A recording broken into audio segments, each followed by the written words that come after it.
ഭാരതത്തിന്റെ ദേശീയ ഗീതമായ വന്ദേ മാതരത്തെ ചൊല്ലിയുള്ള വിവാദങ്ങൾ തികച്ചും അനാവശ്യവും രാജ്യത്തിന്റെ അന്തസ്സിന് നിരക്കാത്തതുമാണെന്ന് ഓൾ ഇന്ത്യ ഇമാം ഓർഗനൈസേഷൻ ചീഫ് ഇമാം ഡോക്ടർ ഉമർ അഹമ്മദ് ഇല്യാസി പാർലമെന്റ് നിയമപരമായി അംഗീകരിച്ച ഒരു ദേശീയ ഗീതത്തെ എതിർക്കുന്നതും അനാദരിക്കുന്നതും രാഷ്ട്രത്തോടുള്ള വെല്ലുവിളിയാണെന്ന് അദ്ദേഹം വ്യക്തമാക്കി.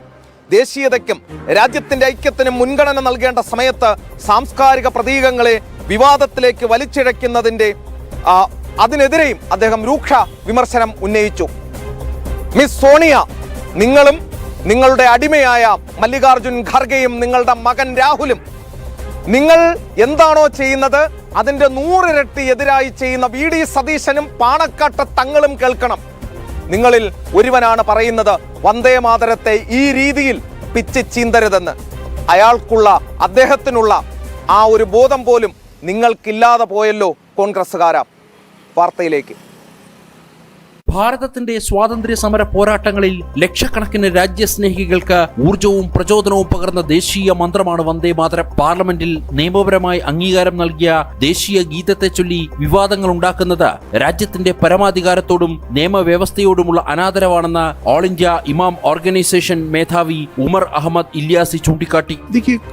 कंट्रोवर्सी या विरोध वंदे मातरम पर करना यह उचित नहीं है, क्योंकि वंदे मातरम एक गीत कानून उसका पास हो चुका है.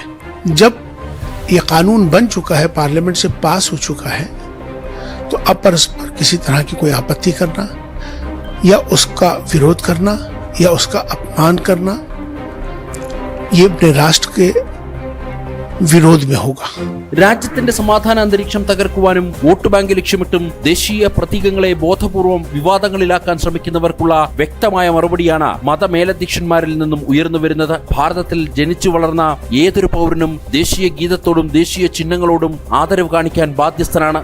രാഷ്ട്രമാണ് വ്യക്തി താല്പര്യങ്ങളെക്കാളും രാഷ്ട്രീയ താല്പര്യങ്ങളെക്കാളും വലുതെന്ന സന്ദേശമാണ് ഇത്തരം പ്രസ്താവനകൾ മുന്നോട്ട് വെക്കുന്നത്. ഭാരതീയതയും ദേശീയ ഐക്യവും കാത്തുസൂക്ഷിക്കാൻ ദേശീയ ഗീതത്തോടുള്ള അനാദരവ് അവസാനിപ്പിച്ച് ഒരേ മനസ്സോടെ രാജ്യം ഒന്നിച്ചു നിൽക്കണമെന്ന ആവശ്യത്തിന് പിന്തുണയേറുകയാണ് ജനം.